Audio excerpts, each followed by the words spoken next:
You're listening to India Bio Speaks, voices from the life science explorers in India.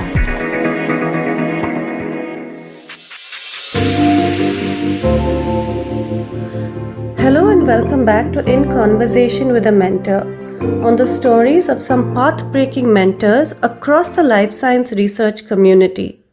In this series, we talk to researchers, science managers, administrators, and entrepreneurs based in the life sciences. Enjoy listening and do send us your feedback at indiabiospeaks@indiabioscience.org. In Season 2 of In Conversation with a Mentor, we're talking with people who have come from a non-life science background and who have made a big impact in the community. Let's delve into their inspiring and insightful stories. We start with someone who is very special to us. His organization, Cactus Communications, apart from having a global presence in publishing and skill building, have been a partner and avid supporter of India Bioscience. He is none other than the co-founder of Cactus Communications, Abhishek Goel. Together with his brother Anurag Goel, Abhishek co-founded Cactus Communications in 2002, focusing on providing English editing services for researchers in Japan. Cactus Communication is now an international enterprise with a head office in Mumbai and offices across the world in Tokyo, Seoul, Shanghai, and many other cities, serving customers from over 173 countries. So why wait? Let's welcome Abhishek Goel from Cactus Communications to this conversation. Hello Abhishek, welcome to In Conversation with a Mentor. We're very pleased to have you as a guest for this episode. Thank you so much. This is very exciting and an honor to be able to chat with you today. So looking forward to it.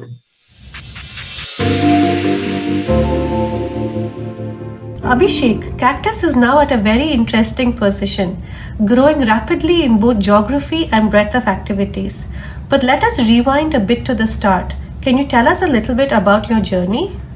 Yeah, happy to do that. So I did my schooling in Darjeeling. I went to a boarding school there. I grew up to the views of the Kanchenjunga range. From there, I came to Mumbai, where I did my 11th, 12th, and also did my BCom. It was during my college days that I joined an organization called ISEC. That served as a major catalyst in helping transform me and helping me gain the confidence that I needed to be able to start Cactus. So ISEC was what I consider my first job, though it was working with a non-profit organization. It was during my college days. In fact, I grew and learned so much in the process that after I graduated from college, I continued for 1 full year as president of ISEC in Mumbai. So that is where I learned how to manage teams, learned how to sell, learned how to market, got a lot of international exposure, made friends from around the world, and eventually went on an exchange to Japan. So that was, I think, a little bit about my background. Wow, from the enviable views of Kanchenjunga to then Mumbai. Against this backdrop, how did the idea emerge to start a company like Cactus Communication, one that is focused on scientific writing and editing? Yeah, so I had no idea about this industry. Like I was saying earlier, I was in Japan on an exchange program through ISEC, and I met a professor at the University of Tokyo. My main idea was to come back to India and start a company that does waste management, garbage collection, garbage recycling. So when I met him, he gave me a lot of valuable advice for the business I wanted to start. But at the end of the conversation, I was walking out of the door and he stopped me and he asked me, Abhishek-san, can you edit my research paper? And I had no idea what that meant because I'd never written a research paper in my life. When he asked me that, I refused. I said, there's no way I can edit. I don't have the same subject area background as you. And I won't have the time. I'll be busy starting a company and hopefully, working to make it successful. He was very persistent and I'm grateful for that. He is very unlike what you would imagine of a typical Japanese person. So he's very persistent and he encouraged and pushed me to edit. In fact, he went back to his desk and took out a $100 note and came back and gave it to me, saying that I insist you edit and I insist I give you this because otherwise you'll go back to India, you'll forget about me. And if you take this, then you'll be obliged to reply to me. So I took that note, but it's not that after that conversation, I thought, hey, I should go back to India and start an editing company. That was far away. That was not even something that we were thinking of. On my way back, I stopped by in Singapore, meeting waste management companies in Singapore. And I remember sitting at a cyber cafe when an email came from the professor. The email said, "Here's my attached document, please edit it." I sent it off to my brother, who at that time had resigned from McKinsey and Company. So I said, he has plenty of time. Let me send it off to him. Anurag looked at the document. He sent it off to our mother. So my mom is very excited. Our mom is very excited about doing new things. She edited the paper, sent it back to me. I sent it off to the professor the next day. When the professor received the document, he sent a long email saying, "Thank you so much, Abhishek san. This editing is the best editing I've received in my life. I'm so grateful," etc., etc. That was when Anurag and I started discussing that what happened. There's something so strange because my mom is also not from the professor subject area background. My mom, in fact, is a high school graduate. She didn't even go into college, but she went into a Catholic school, so English is very, very good. So we found that there's something strange happening. And while discussing, we realized that here was a professor at the University of Tokyo, which is Japan's most established, most prestigious university, most international university, asking a stranger. I was a stranger to him. He'd not seen me edit, he'd not seen me write. I'd met him just for that 1 hour, asking a stranger to edit his works, and then being very happy with what I sent across. He had no expectation of when I would send it across. He was totally dependent on my whims and fancies in terms of time, in terms of what I end up delivering. So we started trying to study this a little bit more. And what we realized was that because the language of science communication globally is English, researchers who are not native speakers of English come at a terrible disadvantage. And because I'd lived in Japan, I understood Japanese culture. I understood how sometimes if one doesn't speak English, one can come across as not being knowledgeable enough. And then that then became a big motivation for us that how can we bridge the gap? How can it make it easier for Japanese researchers to submit their papers in English and be respected in the process? So that became a driving force. Of course, even after we started the company, so we started the company maybe 6 months after this episode of me meeting the professor. In fact, an interesting anecdote is when I wrote back to the professor saying that, "Hey, we are looking to start this company. What do you think? Is it a good idea?" He sent back a long email saying, "It's a terrible idea. Please don't start a company like this. Japanese researchers will not trust an online company. Japanese researchers trust people they meet. Please don't start a company like this. It will fail." And at the end, he mentioned that, "But if you decide to start, I will support you." And that he was true to his word. He did support us. So we're very grateful for that. But he was right in what he said. It took us about 18 months after we started to get the first researcher to submit a paper online to us, because it was difficult to inspire trust in a website that was new, not well known. At that time, this was 2002, right? So at that time, transactions on the net and especially a global transaction on the net, was still considered very, very risky. Not many people knew how to do it. Not many people were doing it. So it took us 18 months to get our first customer. So many times we said that, okay, maybe we thought it's a great idea, but it is not. But yeah, we are happy that we persevered and good sense prevailed at that time. And we decided to continue because now we believe it's a problem that we are helping solve, and we are helping researchers around the world. So that makes us feel very, very satisfied. What a fascinating story on how you pivoted to land on scientific writing and editing. Starting a company on your own and running it for nearly 20 years must be a roller coaster ride. What were some of the challenges that you faced during the inception of Cactus Communications? So just to start by clarifying that I didn't start this on my own. My brother and me co-founded Cactus, and we continued work in Cactus, and even today we work together. But you're absolutely right that there were many challenges. It wasn't simple. It wasn't easy. So the first challenge, like I said, was 18 months. It took us to get a first customer. And that was extremely challenging. At that point, I was traveling to Japan maybe 3 or 4 times a year, spending 2 months there each time. And my role there was to try and meet people, meet researchers, meet companies, translation agencies, and try to establish the need for an English editing service. What we realized was we were fairly successful in working with companies, but we were not so successful in working with universities and researchers. because they wanted to understand the subject area background of editors. They wanted to understand how many editors we have. And even if we met some researchers were in material sciences, another researcher was in biomedical sciences. And it was extremely difficult to be able to have editors who were specialized in all possible subject areas. And how do you think the challenges of today are different from those? So on the market access side, it was a challenge because people were not trusting our websites. On the supply side also, it was a problem because it was obviously impossible to have editors from so many different subject areas join us immediately, right? And having the budgets to be able to do that. So both sides were a problem. Other problems were that our initial model was we wanted to build an in-house team doing all the editing. And that was extremely difficult because editing at that time wasn't a well-established career in India. So if someone had a degree in the sciences, they wanted to pursue the sciences. They didn't think, or their parents, well-wishers, didn't want them to enter a company that did editing, especially a new company that had just started. So it was extremely difficult to find folks who were passionate about science and passionate about writing and editing. So then we had to actually, a couple of years later, we had to tweak our model where we went freelance and we went globally freelance. So then we started freelancing globally to be able to find the best freelancers according to subject areas. And even today, most of our editing is done by freelancers globally who have a subject area specialization in any of the fields they edit.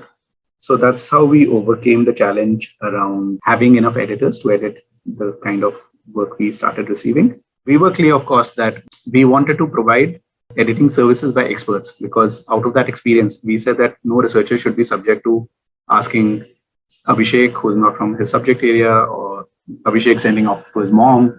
So we didn't want that. So the idea was always to have science editors, people who know the science, who know research publishing, and who can add value in the process of editing. The challenges today are quite different.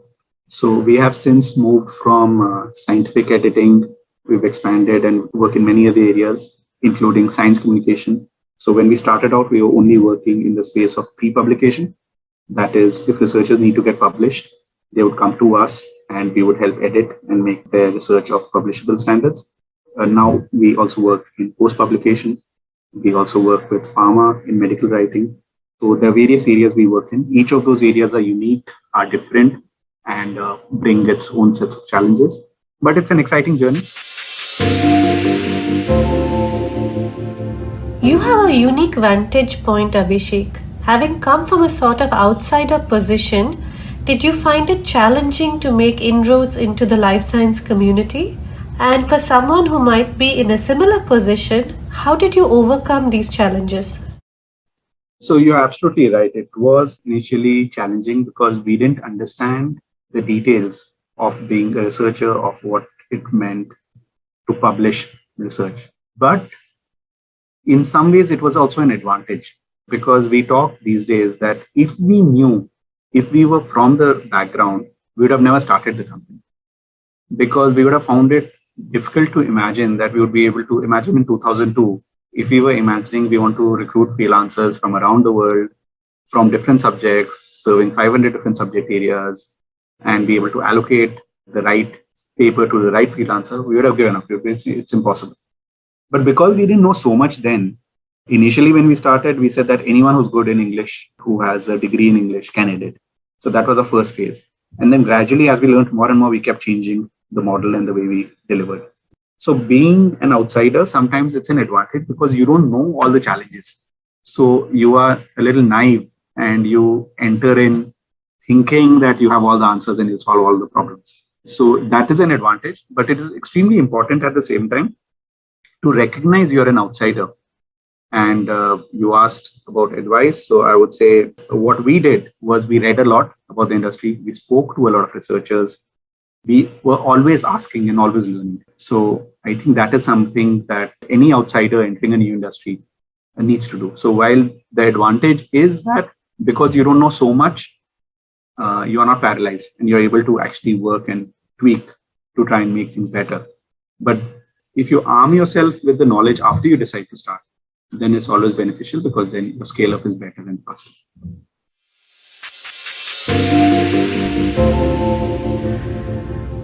20 years is a long time. In this time, along with the company, you have grown too. So how would you describe your growth as an individual? I'll just take it to a little prior to starting the company. So before I joined ISEC, I felt that I had no confidence in my abilities. I wasn't able to take any responsibility for anything. I was scared of speaking in public, but not just speaking in public. I was scared of even a sales meeting. So if I went for a sales meeting, the first few sales meetings I went for, I was petrified. So the learning started there, where because I was exposed to challenges as a student, as a young student, and I failed and I learned and failed and learned. By the time I left ISEC, I felt I'm ready to conquer the world. I felt I was very confident. I felt I can do anything that I set my mind to. And that energy gave me the conviction, the courage to venture into this, which was completely unknown. And that served us well, right? For about 8, 9, 10 years, that served us really well. But in 2012, I had a crazy crisis. So from the outside, if anyone looked at the company, they would see the company as fairly successful. I think 2012 was when we were ranked top 10 in best places to work in India. Researchers around the world, we'd expanded beyond Japan to Korea, China, Brazil, Taiwan. Researchers in India were getting to know of us. So anyone looking at the company from outside would feel that, okay, this is very successful. Everyone should be very happy and Abhishek should be very happy. But I was not happy. I was miserable inside. I had crazy feelings. So at that point, I just moved back from Japan. My wife and I moved to Japan for 3 years. And then we came back around 2012. And I went through this crazy crisis of self-doubt, wondering if it was just luck that everything had happened, wondering if I had anything to do with it, feeling constantly judged by people on my team, feeling that everyone is judging and saying that, oh, just because he's co-founder, he's doing this and he doesn't have any skills. And it just created this mess in my head where I was on the verge of collapse. Later, I got to know that many people experience phases of what they refer to as imposter syndrome. So later, it was only later that I realized that. Prior to that, I had no idea. I just felt it was very, very real. So that was when I happened to meet my coach and mentor, Samir Kamboj. And through a journey with him that I took, which was a journey of self-discovery, I actually discovered myself afresh. And I think since 2013, I have been constantly learning and growing as an individual each year. And this is one of the Cactus guiding principles today, that we need. The guiding principle is be conscious and self-aware, take charge of your emotions. So what my realization has been is if we don't take charge of our emotions, if we let emotions fester in us, if that just continues to grow, then at some point it just, then it's very difficult to come out of it. It takes a lot of effort to come out. But if we start taking charge of our emotions and not ascribe blame to everything else around us, we have a better chance of recouping. So that is one emotional crisis I went through. But however I've grown, I think all my viewpoints about life have changed. Earlier, I was, okay, you need to work 18 hours a day. If you're not working 18 hours a day, you aren't true to your work, which I realized was a very flawed way of thinking. So every single thing about the way I thought we should live, the way I thought we should work, all of that has changed. I would say I'm a much more happier person today, a much more better person today. So I feel sorry for the Cactus employees who worked with Cactus in the early days. But I'm sure when they look back at Cactus, they obviously have fond memories.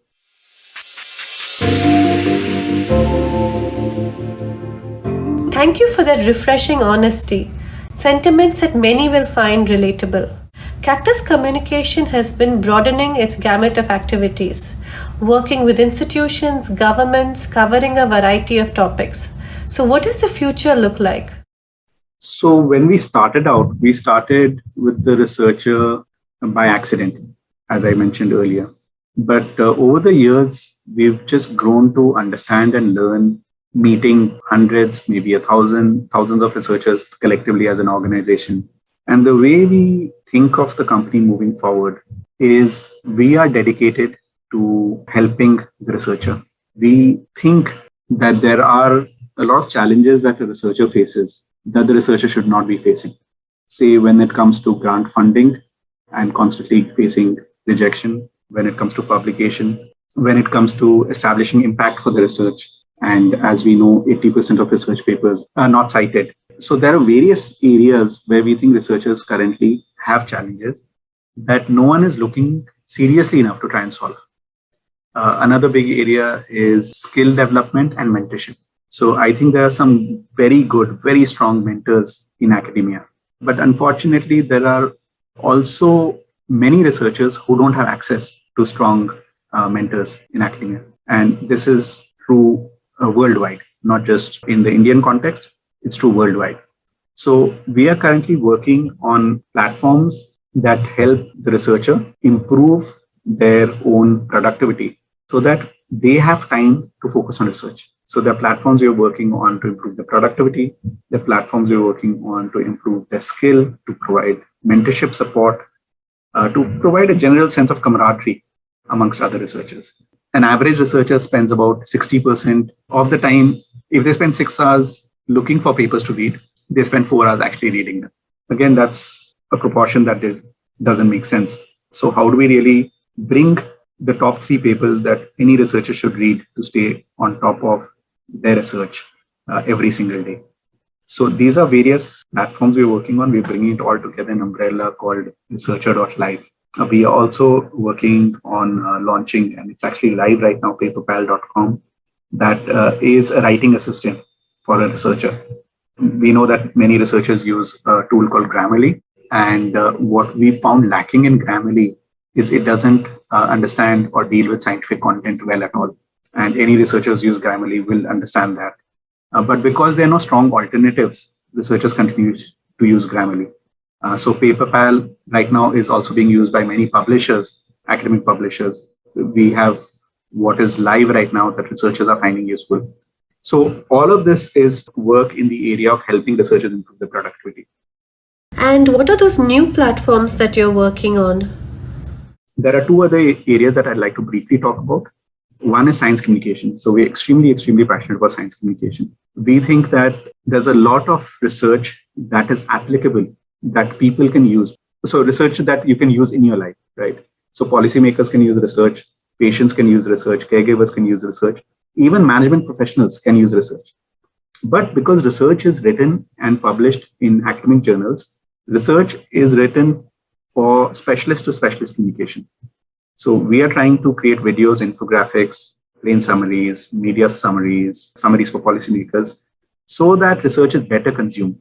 Because we believe that if research is better consumed, then humanity moves forward in a better way.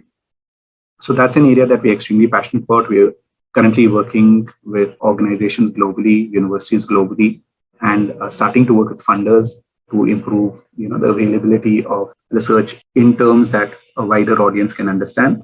Since the last 10 years, we've been working in the life sciences space, where we work with pharmaceutical organizations and device makers to bring their drugs or their products quicker to market. So we do this in various ways. So now we are looking to expand beyond that. There are a lot of new genetic startups or precision medicine startups. So we are looking to take our knowledge of last 10 years and help these startups to be able to demonstrate the veracity of the claims, to be able to scientifically demonstrate that with scientific rigor. So that's what we're doing. So we do a lot of writing, we do a lot of reviews. So we are quite excited about the future. What started as a chance accident in a meeting with a researcher has fortunately helped us realize that researchers are what moves humanity forward. If you think of all the progress we made in expanding lifespans, in exploring of outer worlds, of better quality of life, safer life. All of that's been possible through research. And yeah, so we're excited about the journey and the way to move forward.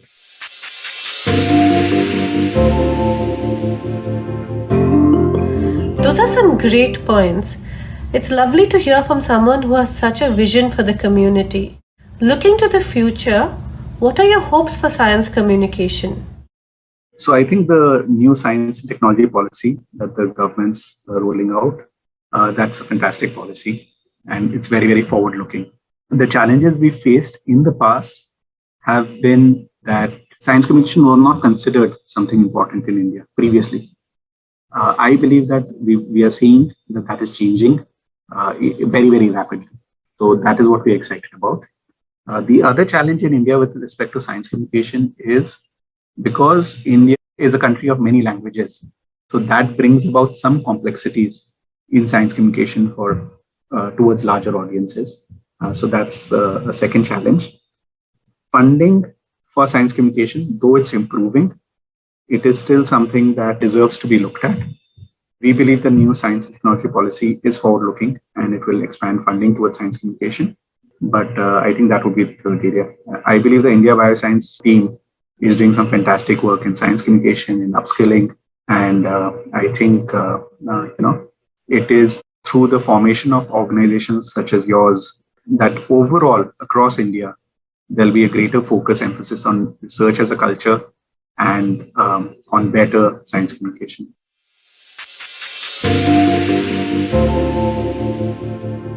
Abhishek, before I let you go, I have to ask you something that's been on my mind. Your company has such a fun and unique name. There must be some story or anecdote behind this.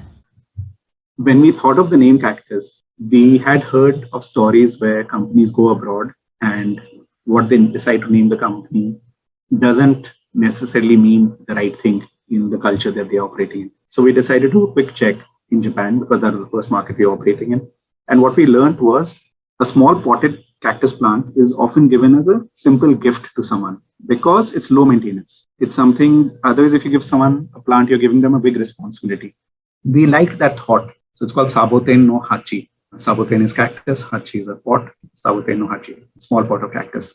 So that was from a Japan perspective. And then we looked deeper into India and we realized that in the desert, so cactus seems prickly and thorny and just seems like a plant that doesn't do much, but actually it is quite an amazing plant. In the desert, it provides water to the travelers because you cut open a cactus leaf and the liquid there is very, very refreshing. So that was the second reason that we liked. The third was cactus seems very, very hard on the outside, but it's extremely soft on the inside.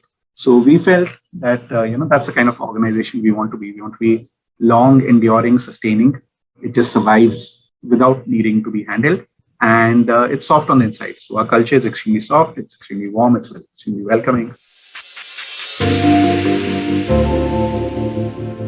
Finally, to wrap up this conversation, what are your thoughts or advice on achieving longevity for your organization? So we've always been forward-looking. So even back in 2003, I remember House had a wall which we filled up with chart papers. And we were answering questions about the future vision of the company. So back in 2003, we worked on that. And there were various questions there. One of the questions was that what are the risks to your business? We mentioned that an earthquake in Japan, because at that time we were only working in Japan. Earthquake in Japan may be a risk, amongst other things. And then we realized that, okay, we should be expanding beyond Japan. So we've always been looking forward. So as of today, the plan for longevity for the organization is looking forward to see the things that are broken in academia and what is the role a company like ours can play in helping fix those. And I've spoken about some of those things. The other way we are working on longevity is to have leadership that is able to take the organization forward. So all of our leaders, folks who are extremely passionate about academia, about research, almost anyone you talk to Cactus will speak with the same passion for the researcher. And we believe that's extremely important in helping single-minded focus towards solving a problem that's large. Finally, I would say probably the culture of the organization. we were very clear, Anurag and I were very clear that we wanted to work in a place where we enjoy coming to work, where we enjoy working. I think that has been the start point of the culture.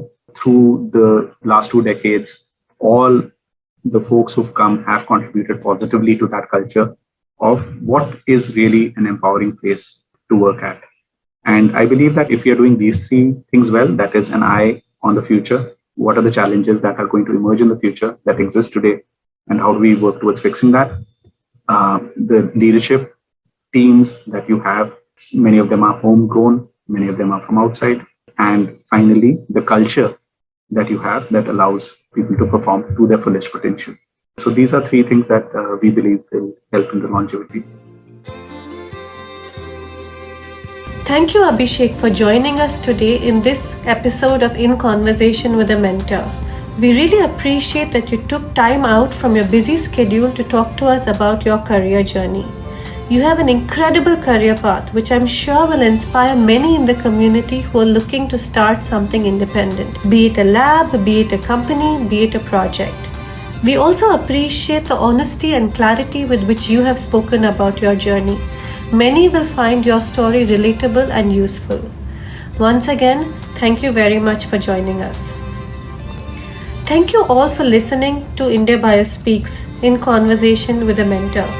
We look forward to receiving your comments and feedback at indiabiospeaks@indiabioscience.org. Until next time, keep listening. If you're passionate about scientific research, communication, outreach, and science education as we are, please connect and engage with us. And here are some ways to do so. Visit our website at www.indiabioscience.org. Subscribe to our newsletters.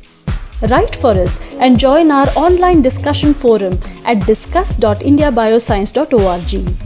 Advertise jobs, grants, and events in the life sciences on our website. And feel free to contact us anytime at hello@indiabioscience.org. Until next time, enjoy your science and stay engaged to enable change.